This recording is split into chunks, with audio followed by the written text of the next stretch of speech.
नारी शक्ति वंदन सम्मेलन में मुख्यमंत्री शामिल हुए हैं।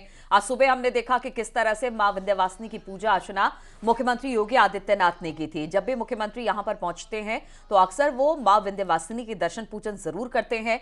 साथ ही विंध्यवासिनी कॉरिडोर का निरीक्षण भी किया है। नारी शक्ति वंदन सम्मेलन में मुख्यमंत्री हिस्सा लेने वाले हैं, लेकिन उससे पहले पहुंचे और वहां पर मिर्जापुर में पहुंचने के बाद सबसे पहले देवी के दर्शन किए। देवी के दर्शन के बाद जो कॉरिडोर बन रहा है विंध्यवासिनी कॉरिडोर, उसका निरीक्षण किया है। काम कहां तक पहुंचा है, क्या वक्त कुछ वहां पर हो रहा है। साथ ही जो लोग वहां पर मंदिर के आसपास मौजूद थे उनसे भी मुलाकात मुख्यमंत्री ने की है। बच्चों को किस तरह से, जब भी मुख्यमंत्री बच्चों को देखते हैं, दुलारते हैं, तो ये तस्वीरें भी सामने आई है। और नारी शक्ति वंदन सम्मेलन में मुख्यमंत्री शामिल हुए। तस्वीरें हम आपको दिखा रहे हैं, मिर्जापुर में है। 455 जिसकी कुल लागत 117 करोड़ रुपए, यानी कि कुल परियोजनाएं हमारी 600। तो मुख्यमंत्री द्वारा परियोजनाओं का लोकार्पण किया गया है और आप तस्वीरें देख पा रहे हैं। अलग अलग योजनाओं में मुख्यमंत्री ने यहां पर उसका लोकार्पण किया है। नारी शक्ति वंदन सम्मेलन में है। हमने देखा किस तरह से नारी शक्ति को बढ़ावा देने के लिए सरकार लगातार काम कर रही है। अलग अलग क्षेत्रों में नारी को बढ़ावा दिया जा रहा है। हर एक सेवा में नारी के प्रभुत्व को भी बढ़ावा मिल रहा है। और आज पहुंचे हैं मिर्जापुर में पहुंचने के बाद यहां पर सम्मेलन में, जहां पर नारी शक्ति वंदन सम्मेलन है, इसमें मुख्यमंत्री योगी आदित्यनाथ हिस्सा ले रहे हैं। लेकिन दूसरी तस्वीरें आप इस वक्त देख रहे हैं टीवी स्क्रीन पर। जब मंदिर में मां विंध्यवासिनी के दर्शन के लिए मुख्यमंत्री पहुंचे थे तो उस दौरान पूजा अर्चना तो की ही, साथ ही मंदिर के बाहर जो भक्तजन पहुंचे हुए थे उनसे भी मुलाकात और बातचीत मुख्यमंत्री ने की। की तरफ से कोटि कोटि नमन करते हुए, सादर आमंत्रित करते हुए, अनुरोध करते हुए कि अपने सकारात्मक उद्बोधन से हम सभी को अंकित करें। जोरदार तालियों के साथ अभिनंदन, वंदन, स्वागत।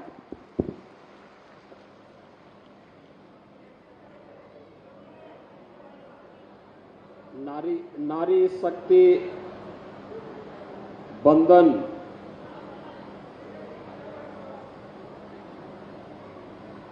समारोह के आज के इस कार्यक्रम में उपस्थित केंद्रीय मंत्री माननीय श्रीमती अनुप्रिया पटेल जी, राज्यसभा की माननीय सांसद तथा भारतीय जनता पार्टी महिला मोर्चा की प्रदेश के अध्यक्ष माननीय श्रीमती गीता साक्य जी, प्रदेश सरकार में मंत्रिमंडल के मेरे वरिष्ठ सहयोगी श्री आशीष पटेल जी, भारतीय जनता पार्टी के क्षेत्रीय अध्यक्ष श्री दिलीप पटेल जी,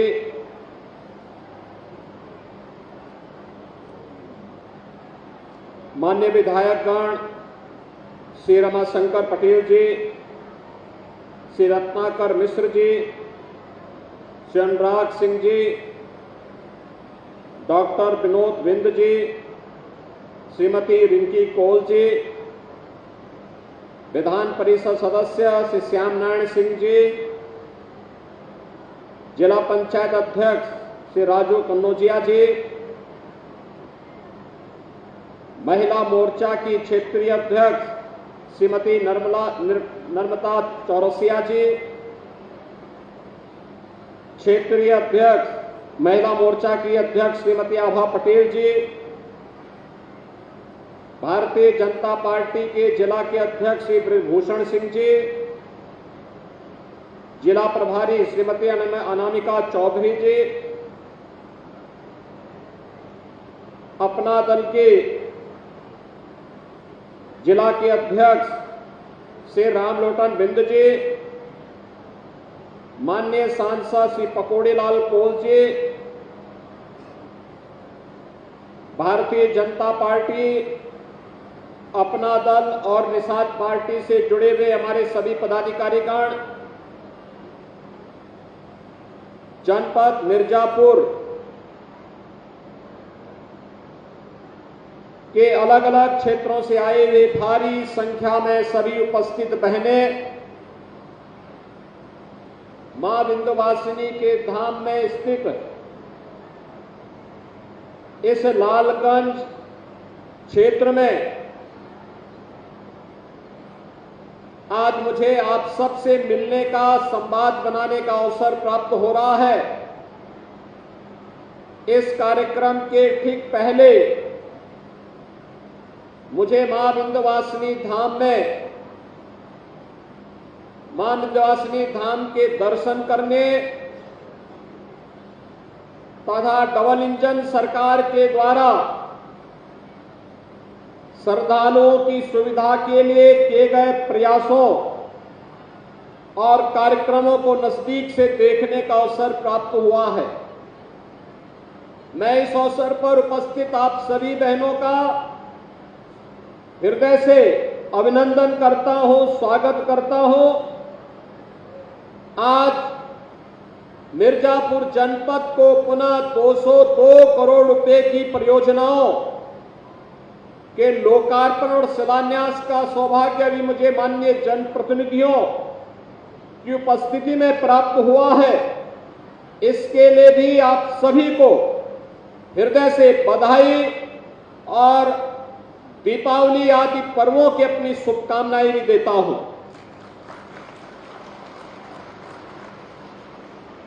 हम सब जानते हैं कि आधी आबादी को नजरअंदाज करके कोई समाज समर्थ और सशक्त नहीं हो सकता, और इस बात को नए भारत के शिल्पी के रूप में प्रधानमंत्री मोदी जी ने 2014 में स्पष्ट कर दिया था, जब उन्होंने बेटी बचाओ बेटी पढ़ाओ कार्यक्रम से इसकी शुरुआत की थी। इसके उपरांत अलग अलग कार्यक्रमों के माध्यम से आजादी के 70 वर्षों के बाद पहली बार देश के अंदर ये लगा कि महिलाएं भी देश के राजनीतिक एजेंडे के मुख्य हिस्से हैं। जनधन अकाउंट का कार्यक्रम हो, उज्ज्वला योजना का कार्यक्रम हो, सौभाग्य योजना के अंदर उन परिवारों को फ्री में बिजली के कनेक्शन देने का कार्यक्रम हो, या फिर 5 लाख रुपए की स्वास्थ्य बीमा का कवर, और गरीब परिवार के पास अपना सिर ढकने के लिए छत हो, प्रधानमंत्री स्वनिधि योजना हो या प्रधानमंत्री स्वामित्व की योजना। स्वामित्व योजना के अंतर्गत जहां पर जो परिवार निवास करता है, उस भूमि का मालिकाना अधिकार उस परिवार को प्राप्त करवाने के लिए देश के अंदर चल रही एक अभिनव योजना। इन सभी योजनाओं को प्रभावी रूप से लागू करने के कार्यक्रम के श्रृंखला में देश की नई संसद बनने के उपरांत पहला सत्र केवल औपचारिक नहीं होगा, बल्कि देश की आधी आबादी को वर्षों से चली आ रही उसकी मांग को पूरा करने के संकल्प के साथ आगे बढ़ाएंगे। और प्रधानमंत्री मोदी जी के संकल्प के परिणाम स्वरूप देश की संसद ने स्थानीय और पंचायत के निकायों की तर्ज पर लोकसभा और विधानसभाओं में भी 1/3 सीट पर महिलाएं चुन करके सांसद और विधायक के रूप में जाएं, इस अधिनियम को पारित किया। इसके लिए आदरणीय प्रधानमंत्री जी के प्रति आभार व्यक्त करते हुए मैं आप सबको हृदय से बधाई देता हूं, आप सबका अभिनंदन करता हूं। हम सब जान रहे हैं अधिनियम बनेगा महिला सशक्तिकरण के क्षेत्र में, यह मील का पत्थर साबित होने वाला है। भारत वैसे भी इस दिशा में बहुत प्रगतिशील कदम रखा है, आगे बढ़ाया है। सशक्तिकरण की दिशा में उठाए गए कदम आज देश के लिए और दुनिया के लिए अनुकरणीय बने। उसी श्रृंखला में अधिनियम का पारित होना दुनिया के आधी आबादी के सामने एक नया आगे बढ़ने का प्रकाश स्तंभ प्रधानमंत्री मोदी जी ने प्रस्तुत किया है। और भाइयों बहनों, इसीलिए आज मैं फिर यहां मां विंध्यवासिनी धाम में आकर के यहां की बहनों की ओर से प्रधानमंत्री मोदी जी के प्रति आभार व्यक्त कर सकूं, इसके लिए आपके बीच में विशेष रूप से आया हूं। हमारा विंध्यवासिनी धाम नारी शक्ति के सशक्तिकरण का सबसे अच्छा उदाहरण है। याद करिए, एक साथ मां विंध्यवासिनी, मां अष्टभुजी और मां काली खो का एक त्रिकोण, याद करिए, महालक्ष्मी, महासरस्वती और महाकाली के रूप में हम सबको जीवन के समग्र कथा का दर्शन कराता है, हम सबको एक नई प्रेरणा प्रदान करता है और नारी शक्ति के प्रति यह श्रद्धा और सम्मान का भाव हम सबके मन में सदैव बना रहे। इसी के लिए मां विंध्यवासिनी धाम में इस अच्छे कॉरिडोर का निर्माण कार्य कराया जा रहा है। आने वाले श्रद्धालुओं को भी समस्या न हो, लेकिन साथ साथ मां के प्रति श्रद्धा का भाव व्यक्त करने के साथ साथ हमारे नौजवानों को अधिक से अधिक मात्रा में रोजगार की सुविधाएं भी उपलब्ध होती हो। मैं देख रहा था, मैं अष्टमी के दिन पूछ रहा था कि मां विंध्यवासिनी धाम में कितने श्रद्धालुओं ने दर्शन किया है। मुझे बताया गया कि अकेले एक दिन में 35 लाख लोग मां विंध्यवासिनी धाम में दर्शन किए। आप अनुमान करिए, पहले 35 लाख लोग पूरे वर्ष भर में आते थे, आज एक दिन में आ रहे हैं दर्शन करने के लिए। ये चीजें दिखाती हैं सुविधाएं मिलनी चाहिए, कनेक्टिविटी बेहतर होनी चाहिए, और जब ये सुविधाएं बेहतर होती हैं परिणाम भी उसी प्रकार से बेहतर होते हैं। मुझे लगभग 1 वर्ष पहले यहां आने का सौभाग्य प्राप्त हुआ था और उसके उपरांत उस समय में विधानसभा उपचुनाव के दौरान यहां आया था। वह हमारे सामने एक चुनौतीपूर्ण कार्यक्रम था। एक तरफ अपने एक युवा विधायक को खोने का गम था और दूसरी तरफ उनकी धर्मपत्नी को ही अपना दल, हमारे सहयोगी दल ने प्रत्याशी बना करके उतारा था। और मैं आप सबका आभारी हूं कि आप सबने श्रीमती रिंकी कौल को भारी बहुमत से विजयी बना करके अपना प्रतिनिधित्व उनके हाथों में सौंप करके आज यहां को सम्मानित किया है, नारी गरिमा की रक्षा करने के लिए अपने आप को समर्पित किया है। इस दृष्टि से मैं आप सबका हृदय से आभार व्यक्त करता हूं। आपने देखा होगा, श्रीमती रिंकी कौल विधायक बनने के बाद अब आपके प्रतिनिधि के रूप में पहला भाषण उनका मंच पर हुआ। आज वे महिलाओं के बारे में, विकास के बारे में, यहां के समग्र विकास के कार्यक्रमों को आगे बढ़ाने के लिए निरंतर प्रयास कर रही हैं।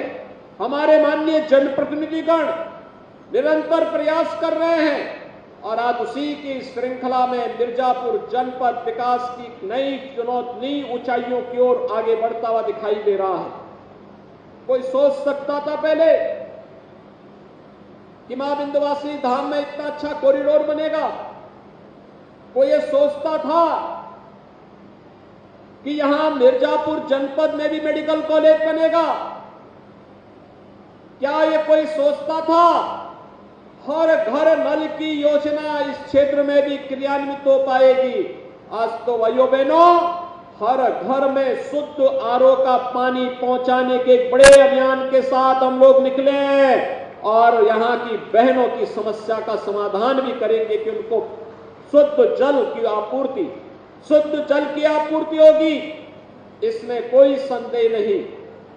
लेकिन साथ साथ मां विंध्यवासिनी के नाम पर अब हमारे मिर्जापुर में भी एक भव्य विश्वविद्यालय का निर्माण हो, इसके लिए भी मैं आप सबको हृदय से बधाई देता हूं। हमारी सरकार ने तय कर लिया है। मैं यहां पर अभी आशीष जी से भी और यहां पे रमाशंकर जी से भी, अनुप्रिया जी से भी, अनुराग सिंह जी से भी, रत्नाकर मिश्रा जी से भी, इन सबसे मैं यही पूछ रहा था कि जमीन चिन्हित करके उसको तत्काल प्रस्ताव भेजिए। एक्ट बनते ही यहां पे शिलान्यास के लिए, विश्वविद्यालय के शिलान्यास के लिए हम लोग आने वाले हैं। भाइयों बहनों, पहले विश्वविद्यालय क्या महाविद्यालय नहीं मिलते थे? अब तो विश्वविद्यालय बनाने जा रहे हैं और विश्वविद्यालय के माध्यम से ये शिक्षा के केंद्र के रूप में ये पूरा क्षेत्र उभरेगा। याद करिए ना, मां विंध्यवासिनी धाम का जो त्रिकोण है वह मां सरस्वती, महालक्ष्मी और महाकाली के रूप में ही प्रख्यात है। एक तो तीनों देवियों का आशीर्वाद यहां के माध्यम से हमारे संपूर्ण उत्तर प्रदेश पर बरसता है और हम लोग भी बार बार यहां पर मां का आशीर्वाद प्राप्त करने के लिए आते हैं। भाइयों बहनों, मैं फिर इस बात को कहने के लिए आया हूं, प्रधानमंत्री जी का जो संकल्प है, आधी आबादी का सम्मान हर हाल में होना है और आधी आबादी के सम्मान के लिए, उनकी सुरक्षा के लिए, उनके स्वावलंबन के लिए सरकार पूरी प्रतिबद्धता के साथ, पूरी ईमानदारी के साथ डबल इंजन की सरकार कार्य कर रही है और आज उसी के प्रति आश्वस्त करने के लिए मैं आपके बीच आया हूं। आपने देखा होगा डबल इंजन की सरकार ने जहां अनेक कार्यक्रमों को पूरी ईमानदारी और प्रतिबद्धता के साथ लागू किया है। मुझे अच्छा लगता है जब मैं मिर्जापुर और सोनभद्र जिलों में आता हूं, हमारी सरकार ने तय किया है कोल जाति का चेरो, कोल, कोड या फिर मुसहर, बनटांगिया, थारू, जो भी इस प्रकार की जनजातियां हैं, अनुसूचित जाति के लोग हैं, अति गरीब लोग हैं, जिनके पास अपना मकान नहीं है, प्रधानमंत्री आवास योजना में आच्छादित नहीं हुआ है, उसके लिए मुख्यमंत्री आवास योजना से एक एक आवास उपलब्ध करवाने का कार्य हमारी सरकार करेगी और सरकार ने अपने इस वायदे को निभाया है। हर व्यक्ति को आवास मिलना ही चाहिए। हर घर में स्वच्छता के लिए, नारी गरिमा के लिए शौचालय होना ही चाहिए। हर घर में शुद्ध पेयजल की आपूर्ति की व्यवस्था होनी ही चाहिए। हर परिवार में 5 लाख रुपए की स्वास्थ्य बीमा का कवर मिलना ही चाहिए। और सरकार की परीक्षा की कसौटी थी कोरोना कालखंड। आपने देखा होगा जब विपक्ष के लोग आराम कर रहे थे, अपने अपने लिए ही चिंतित थे, तब डबल इंजन की सरकार आपके हितों का संवर्धन करने के लिए फ्री में टीका, फ्री में टेस्ट, फ्री में वैक्सीन और फ्री में उपचार के साथ साथ फ्री में राशन की सुविधा का लाभ भी दे रही थी और आज भी दे रही है। भाइयों बहनों, हमारे लिए तो पूरा उत्तर प्रदेश ही परिवार है। प्रधानमंत्री मोदी जी के लिए देश की 142 करोड़ की जनता ही परिवार है और उनके लिए जिस प्रतिबद्धता के साथ वे कार्य कर रहे हैं, ये किसी से छुपा हुआ नहीं है। और इसीलिए भाइयों बहनों, आज मैं आपसे बताने के लिए आया हूं, सरकार ने इसी क्रम में जो योजनाएं चलाई हैं, मुख्यमंत्री कन्या सुमंगला की योजना, मुझे अच्छा लगता है जब 6 चरणों में पैसा बेटी के खाते में जाता है, बेटी के जन्म लेने के साथ और बेटी के स्नातक तक की पढ़ाई में योगदान देने के लिए पहले 15,000 रुपया हम देते थे। नए सत्र में हम इसको 25,000 रुपया करने जा रहे हैं। 25,000 रुपए की राशि बेटी को मिलेगा। बेटी की शादी के लिए 51,000 रुपए की राशि सरकार दे रही है। मुख्यमंत्री कन्या सुमंगला योजना में प्रदेश की 17 लाख बेटियां आच्छादित हो चुकी हैं। यानी 19 में हमने प्रारंभ किया, अब तक 17 लाख बेटियों को इसका लाभ मिल रहा है। लेकिन साथ साथ मुख्यमंत्री सामूहिक विवाह योजना में अब तक 3,10,000 से अधिक बेटियों की शादी के लिए 51,000 हर बेटी की शादी के लिए भी सरकार ने उपलब्ध करवाए हैं। आप कुछ देखिए ना, पहले बेटियों की शादी के लिए गरीब के घर कोई जाता ही नहीं था, और आज जब सामूहिक विवाह की ये कार्यक्रम संपन्न होते हैं, कई मुख्यमंत्री, कई मंत्री, सांसद, विधायक, अधिकारी, ये सभी उस कार्यक्रम में भागीदार बनते हैं। ये बातें दिखाती है सरकार ने जो किया है पूरी ईमानदारी के साथ हर गरीब का भी सम्मान हो और हर बेटी को समाज सम्मान के साथ देखे। इस देश से सरकार के कार्यक्रम पूरी ईमानदारी के साथ आगे बढ़ाने के कार्यक्रम चल रहे हैं। सरकार वर्तमान में मिशन शक्ति के अंतर्गत अपने चतुर्थ चरण के कार्यक्रम को आगे बढ़ा रही है। जैसे यहां पे अनुप्रिया जी ने बताया भी कि उत्तर प्रदेश पुलिस में बेटियों की संख्या अधिक से अधिक भरी जाए। 1947 से लेकर 2017 तक केवल 10,000 महिला कार्मिक उत्तर प्रदेश पुलिस बल का हिस्सा थी, और आज मुझे बताते हुए प्रसन्नता है उत्तर प्रदेश पुलिस बल में 40,000 महिला कार्मिक वर्तमान में कार्यरत हैं।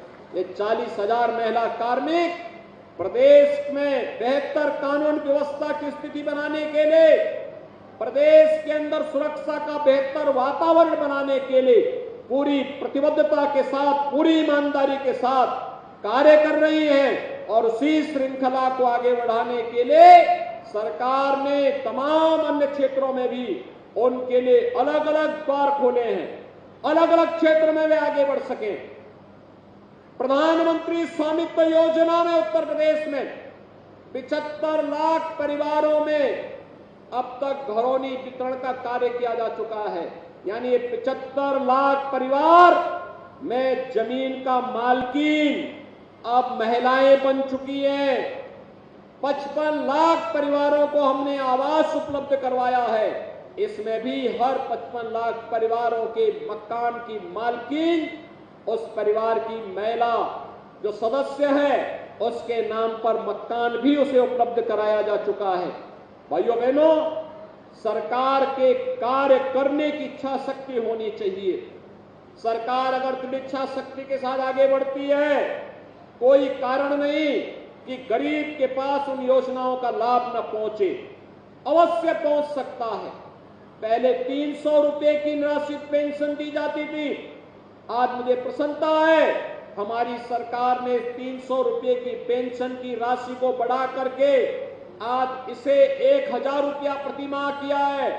हर लगभग 30 लाख निराश्रित महिलाओं को हर वर्ष 12,000 रुपए की पेंशन की राशि हम लोग उपलब्ध करवाने का कार्य कर रहे हैं। ये सरकार की वह योजनाएं हैं जिन योजनाओं के माध्यम से हम उनके सशक्तिकरण के लिए, उनके सम्मान के लिए कार्य कर रहे हैं। 15 करोड़ गरीबों को राशन की सुविधा का लाभ उपलब्ध करवाया जा रहा है।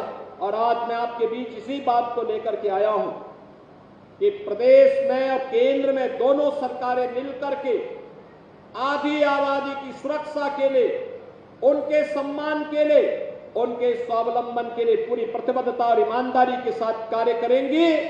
इतनी सुबह आप लोग यहां पर एकत्र हो गए और एकत्र होकर के इतने भव्य सम्मेलन के माध्यम से प्रधानमंत्री मोदी जी के प्रति आभार व्यक्त करने के लिए आए हैं। मैं एक बार फिर से महिलाओं को देश की संसद और प्रदेशों की विधानसभाओं में 33% आरक्षण की सुविधा प्राप्त होने के लिए आप सभी को मैं हृदय से बधाई देता हूं, अपनी शुभकामनाएं देता हूं और विश्वास व्यक्त करता हूं कि आने वाले समय में अधिक से अधिक संख्या में विधानसभा और लोकसभा में पहुंच करके महिला सुरक्षा, सम्मान और स्वावलंबन के लिए हमारी बहनें और मजबूती के साथ कार्य कर पाएंगी। एक बार फिर से मां विंध्यवासिनी धाम के श्री चरणों में नमन करते हुए आप सबका अभिनंदन करते हुए अपनी वाणी को विराम देता हूं। धन्यवाद। जय हिंद। बहुत बहुत तो मुख्यमंत्री योगी आदित्यनाथ को आप लाइव अभी सुन रहे थे। मिर्जापुर में नारी शक्ति वंदन सम्मेलन में उन्होंने संबोधित किया। सबसे पहले मां विंध्यवासिनी की पूजा अर्चना की और उसके बाद अभी इस कार्यक्रम में संबोधित करते हुए मुख्यमंत्री योगी आदित्यनाथ को आपने सुना। मिर्जापुर से की सीधी लाइव तस्वीरें हमने आपको दिखाई, लेकिन फिलहाल आपको बता दें कि अभी अभी संबोधन खत्म हुआ है। मुख्यमंत्री योगी आदित्यनाथ का विश्वविद्यालय निर्माण की घोषणा उन्होंने यहां पर की है। हर हाल में आधी आबादी का सम्मान हो, ये भी मुख्यमंत्री ने कहा है और हर